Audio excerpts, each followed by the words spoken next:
समस्त कठिनाइयों का समाधान भगवत गीता।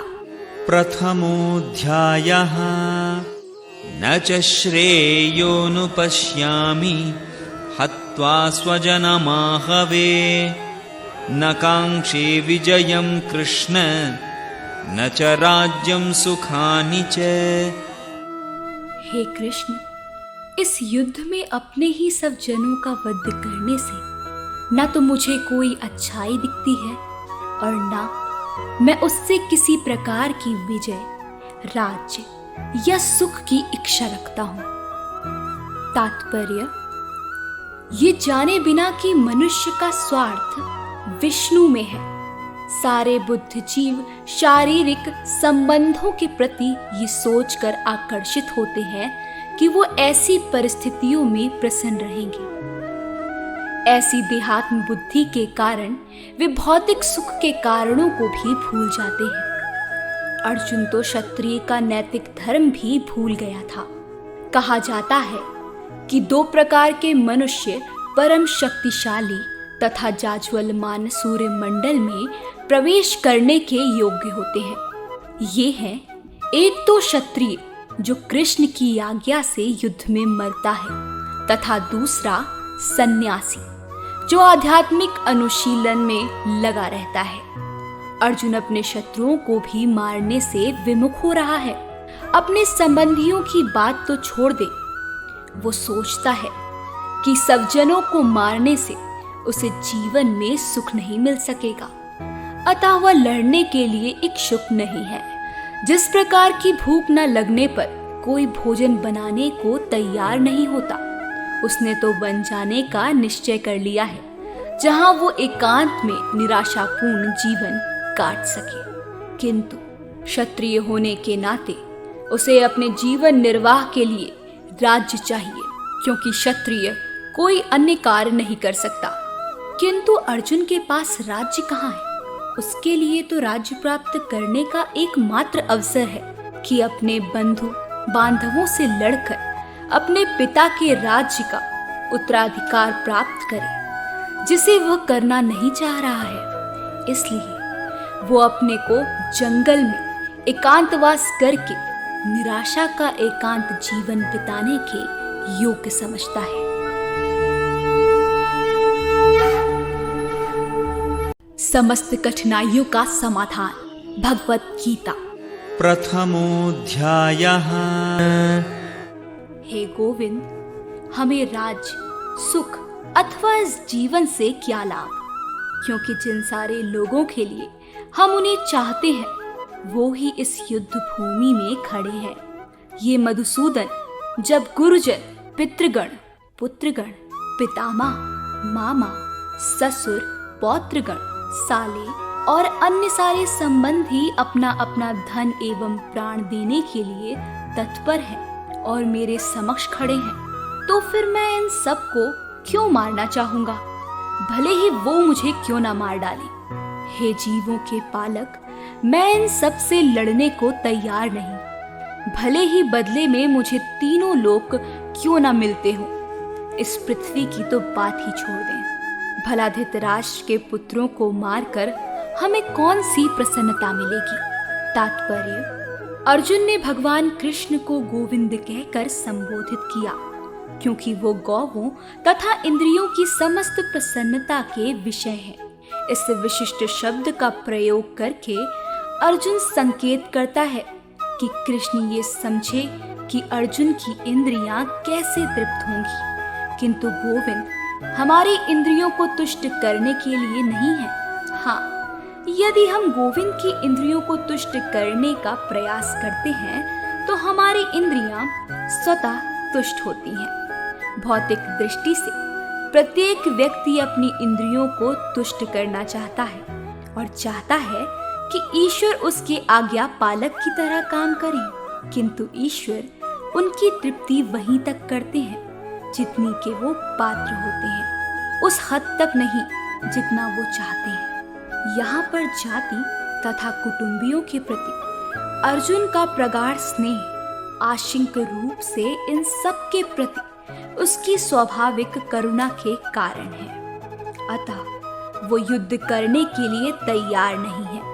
हर व्यक्ति अपने वैभव का प्रदर्शन अपने मित्रों तथा परिजनों के समक्ष करना चाहता है, किंतु अर्जुन को भय है कि उसके सारे मित्र तथा परिजन युद्ध भूमि में मारे जाएंगे और वो विजय के पश्चात उनके साथ अपने वैभव का उपयोग नहीं कर सकेगा। भौतिक जीवन का ये सामान्य लेखा जोखा है, किंतु आध्यात्मिक जीवन इससे सर्वथा भिन्न होता है। चूंकि भक्त भगवान की इच्छाओं की पूर्ति करना चाहता है, अतः भगवत इच्छा होने पर वो भगवान की सेवा के लिए सारे ऐश्वर्य स्वीकार कर सकता है।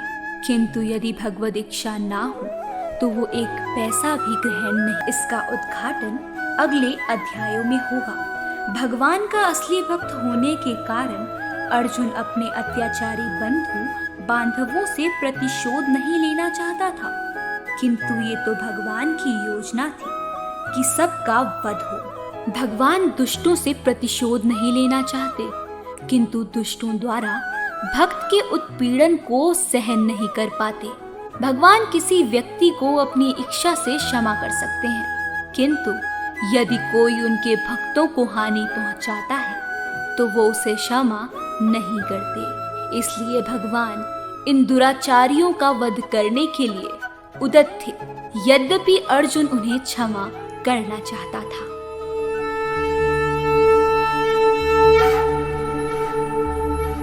समस्त कठिनाइयों का समाधान भगवत गीता।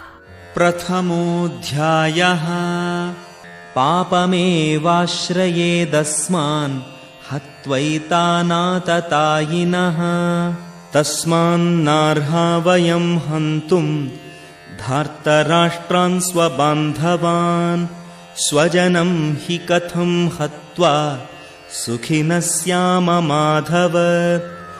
यदि हम ऐसे आतताइयों का वध करते हैं तो हम पर पाप चढ़ेगा, अतः यह उचित नहीं होगा कि हम धृतराष्ट्र के पुत्रों तथा उनके मित्रों का वध करें। हे लक्ष्मीपति कृष्ण, इससे हमें क्या लाभ होगा और अपने ही कुटुंबियों को मारकर हम किस प्रकार सुखी हो सकते हैं। तात्पर्य, वैदिक आदेश अनुसार आतताई 6 प्रकार के होते हैं। विष देने वाला, घर में अग्नि लगाने वाला, घातक हथियार से आक्रमण करने वाला, धन लूटने वाला, दूसरे की भूमि हड़पने वाला तथा पराई स्त्री का अपहरण करने वाला। ऐसे आतताइयों का तुरंत वध कर देना चाहिए, क्योंकि इनके वध से कोई पाप नहीं लगता। आतताइयों का इस तरह वध करना किसी सामान्य व्यक्ति को शोभा दे सकता है, किंतु अर्जुन कोई सामान्य व्यक्ति नहीं है। वो स्वभाव से साधु है, अतः वो उनके साथ साधुवत व्यवहार करना चाहता था, किंतु इस प्रकार का व्यवहार क्षत्रिय के लिए उपयुक्त नहीं है।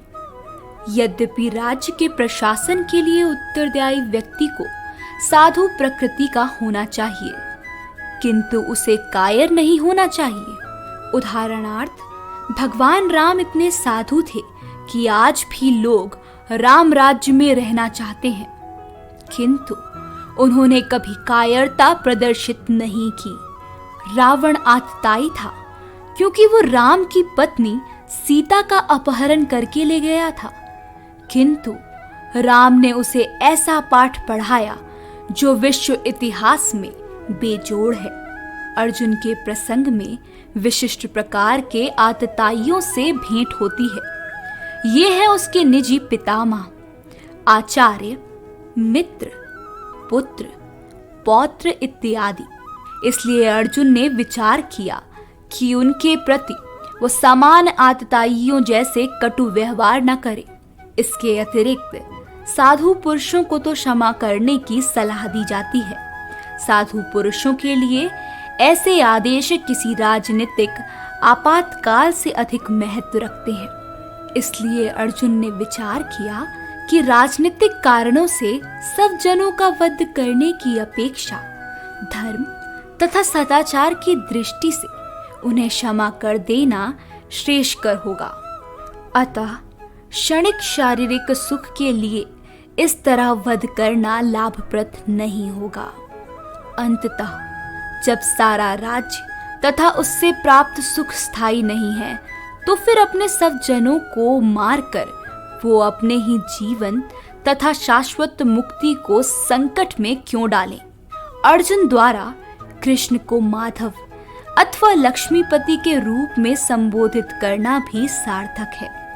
वो लक्ष्मीपति कृष्ण को ये बताना चाह रहा था कि वो उसे ऐसा काम करने के लिए प्रेरित ना करे जिससे अनिष्ट हो, किंतु कृष्ण कभी भी किसी का अनिष्ट नहीं चाहते, भक्तों का तो कदापि नहीं।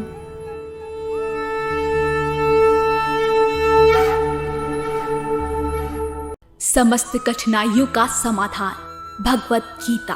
प्रथमोऽध्यायः। हे जनार्दन, यद्यपि लोभ से अभिभूत चित्त वाले ये लोग अपने परिवार को मारने या अपने मित्रों से द्रोह करने में कोई दोष नहीं देखते, किंतु हम लोग जो परिवार के विनष्ट करने में अपराध देख सकते हैं, ऐसे पाप कर्मों में क्यों प्रवृत्त हों? क्षत्रिय से ये आशा नहीं की जाती कि वो अपने विपक्षी दल द्वारा युद्ध करने या जुआ खेलने का आमंत्रण दिए जाने पर मना करे। ऐसी अनिवार्यता में अर्जुन लड़ने से नकार नहीं सकता, क्योंकि उसको दुर्योधन के दल ने ललकारा था।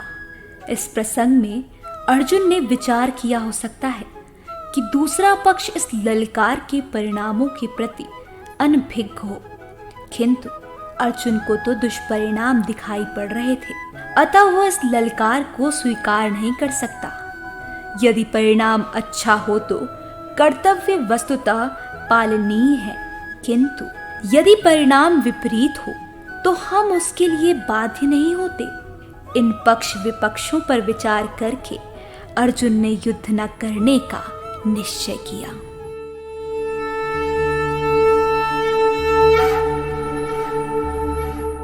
समस्त कठिनाइयों का समाधान भगवत गीता। प्रथमोऽध्यायः। कुलक्षये प्रणश्यन्ति कुलधर्मा सनातनाः, धर्मे नष्टे कुलं कृत्स्नम् अधर्मोऽभिभवत्युत। कुल का नाश होने पर सनातन कुल परंपरा नष्ट हो जाती है और इस तरह शेष कुल भी अधर्म में प्रवृत्त हो जाता है। तात्पर्य, वर्णाश्रम व्यवस्था में धार्मिक परंपराओं के अनेक नियम हैं, जिनकी सहायता से परिवार के सदस्य ठीक से उन्नति करके आध्यात्मिक मूल्यों की उपलब्धि कर सकते हैं।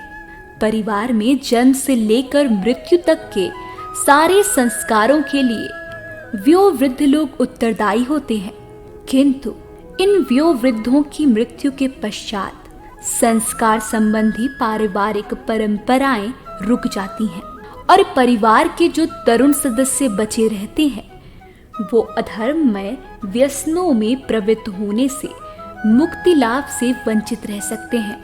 अतः किसी भी कारणवश परिवार के वयोवृद्धों का वध नहीं होना चाहिए।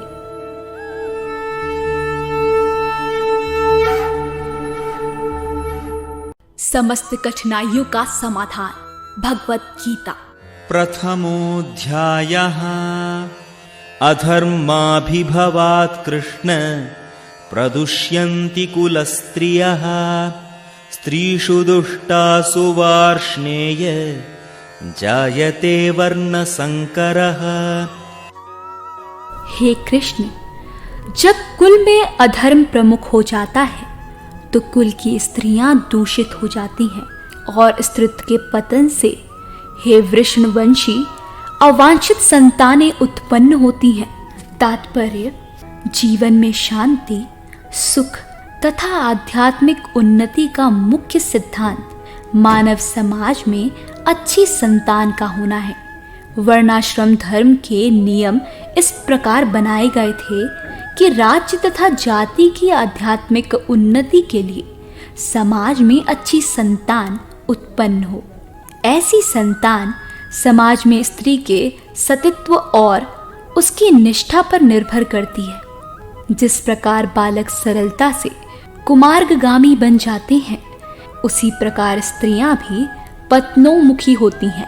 अतः बालकों तथा स्त्रियों दोनों को ही समाज के वयोवृद्धों का संरक्षण आवश्यक है। स्त्रियां विभिन्न धार्मिक प्रथाओं में संलग्न रहने पर व्यभिचारिणी नहीं होंगी। चाणक्य पंडित के अनुसार सामान्यतः स्त्रियां अधिक बुद्धिमान नहीं होती, अतः वो विश्वासिनी नहीं है। इसलिए उन्हें विविध कुल परंपराओं में व्यस्त रहना चाहिए और इस तरह उनके सतीत्व तथा अनुरिक्त से ऐसी संतान जन्मेगी जो वर्णाश्रम धर्म में भाग लेने के योग होगी। ऐसे वर्णाश्रम धर्म के विनाश से ये स्वाभाविक है कि स्त्रियां स्वतंत्रता पूर्वक पुरुषों से मिल सकेंगी और व्याभिचार को प्राश्रय मिलेगा, जिससे अवांछित संतानें उत्पन्न होगी। निठल्ले लोग भी समाज में व्यभिचार को प्रेरित करते हैं और इस तरह अवांछित बच्चों की बाढ़ आ जाती है, जिससे मानव जाति पर युद्ध और महामारी का संकट छा जाता है।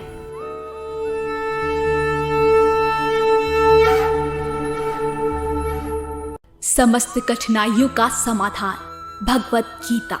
प्रथमोऽध्यायः शङ्करो नरकायैव कुलघ्नानां कुलस्य च पतन्ति पितरो ह्येषां लुप्तपिण्डोदकक्रियाः। अवांछित संतानों की वृद्धि से निश्चय ही परिवार के लिए तथा पारिवारिक परंपरा को विनष्ट करने वालों के लिए नारकीय जीवन उत्पन्न होता है। ऐसे पतित कुलों के पीतर लोग गिर जाते हैं, क्योंकि उन्हें जल तथा पिंडदान देने की क्रियाएं समाप्त हो जाती हैं। तात्पर्य, सकाम कर्म के विधि विधानों के अनुसार कुल के पीतरों को समय समय पर जल तथा पिंडदान दिया जाना चाहिए। ये दान विष्णु पूजा द्वारा किया जाता है, क्योंकि विष्णु को अर्पित भोजन के उत्कृष्ट प्रसाद के खाने से सारे पाप कर्मों से उद्धार हो जाता है। कभी कभी पितरगण विविध प्रकार के पाप कर्मों से ग्रस्त हो सकते हैं और कभी कभी उनमें से कुछ को स्थूल शरीर प्राप्त न हो सकने के कारण उन्हें प्रेतों के रूप में सूक्ष्म शरीर धारण करने के लिए बाध्य होना पड़ता है। अतः जब वंशजों द्वारा पितरों को बचा प्रसाद अर्पित किया जाता है, तो उनका प्रेत योनि या अन्य प्रकार के दुखमय जीवन से उद्धार होता है। पितरों को इस तरह की सहायता पहुंचाना कुल परंपरा है, और जो लोग भक्ति का जीवन यापन नहीं करते, उन्हें ये अनुष्ठान करने होते हैं। केवल भक्ति करने से मनुष्य सैकड़ों क्या हजारों पितरों को ऐसे संकटों से उबार सकता है। भागवत में कहा गया है, जो पुरुष अन्य समस्त कर्तव्यों को त्याग कर मुक्ति के दाता मुकुंद के चरण कमलों की शरण ग्रहण करता है और इस पथ पर गंभीरता पूर्वक चलता है, वो देवताओं, मुनियों, सामान्य जीवों, सब जनों, मनुष्यों या पितरों के प्रति अपने कर्तव्य या ऋण से मुक्त हो जाता है। श्री भगवान की सेवा करने से ऐसे दायित्व अपने आप पूरे हो जाते हैं।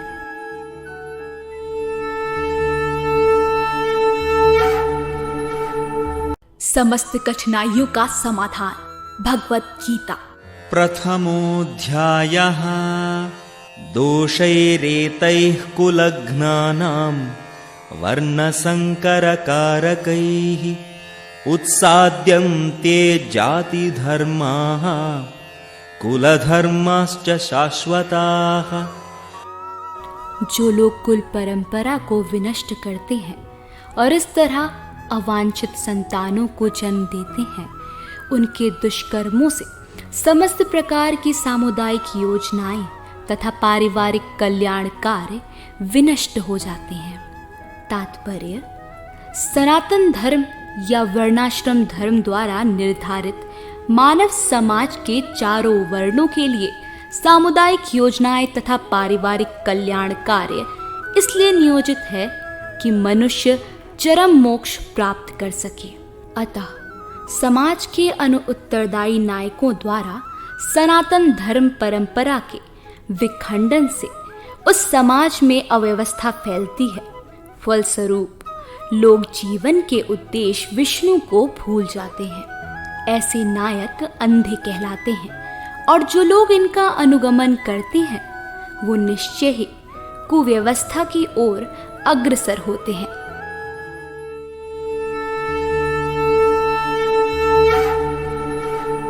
समस्त कठिनाइयों का समाधान भगवत गीता। प्रथमोऽध्यायः उत्सन्नकुलधर्माणां मनुष्याणां जनार्दन नरके नियतं वासो भवतीत्यनुशुश्रुम। हे प्रजापालक कृष्ण, मैंने गुरु परंपरा से सुना है कि जो लोग कुल धर्म का विनाश करते हैं वो सदैव नरक में वास करते हैं। तात्पर्य, अर्जुन अपने तर्कों को अपने निजी अनुभव पर न आधारित करके आचार्यों से जो सुन रखा है उस पर आधारित करता है। वास्तविक ज्ञान प्राप्त करने की यही विधि है। जिस व्यक्ति ने पहले से ज्ञान प्राप्त कर रखा है उस व्यक्ति की सहायता के बिना कोई भी वास्तविक ज्ञान तक नहीं पहुंच सकता। वर्णाश्रम धर्म की एक पद्धति के अनुसार मृत्यु के पूर्व मनुष्य को पाप कर्मों के लिए प्रायश्चित करना होता है। जो पापात्मा है उसे इस विधि का अवश्य उपयोग करना चाहिए। ऐसा किए बिना मनुष्य निश्चित रूप से नरक भेजा जाएगा, जहां उसे अपने पाप कर्मों के लिए कष्ट में जीवन बिताना होगा।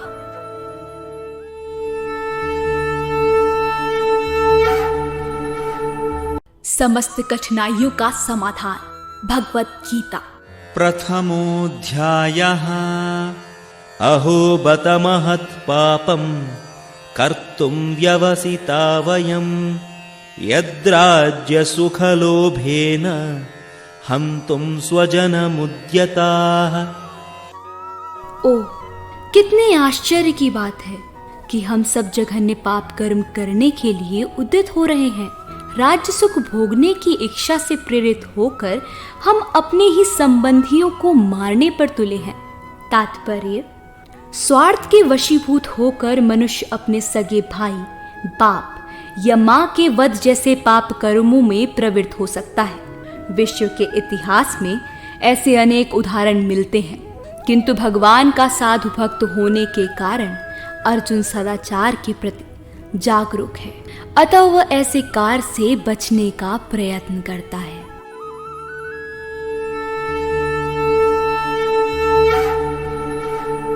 समस्त कठिनाइयों का समाधान भगवत गीता। प्रथमोऽध्यायः यदि मामप्रतीकारम् अशस्त्रं शस्त्रपाणयः धार्तराष्ट्रारणे हन्युः तन्मे क्षेमतरं भवेत्। यदि शस्त्रधारी धृतराष्ट्र के पुत्र मुझ निहत्थे तथा रणभूमि में प्रतिरोध न करने वाले को मारे तो ये मेरे लिए श्रेयस्कर होगा। तात्पर्य, क्षत्रियों के युद्ध नियमों के अनुसार ऐसी प्रथा है कि निहत्थे तथा विमुख शत्रु पर आक्रमण ना किया जाए, किंतु अर्जुन ने निश्चय किया कि शत्रु भले ही इस विषम अवस्था में उस पर आक्रमण कर दे, किंतु वो युद्ध नहीं करेगा। उसने इस पर विचार नहीं किया कि दूसरा दल युद्ध के लिए कितना उदित है। इन सब लक्षणों का कारण उसकी दयार्द्रता है, जो भगवान के महान भक्त होने के कारण उत्पन्न हुई।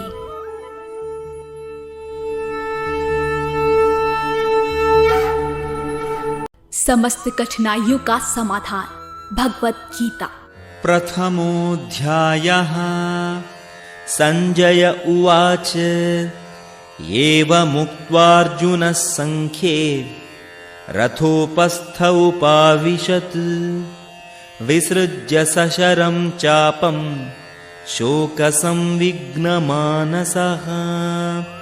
संजय ने कहा, युद्ध भूमि में इस प्रकार कहकर अर्जुन ने अपना धनुष तथा बाण एक ओर रख दिया और शोक संतप्त चित्त से रथ के आसन पर बैठ गया।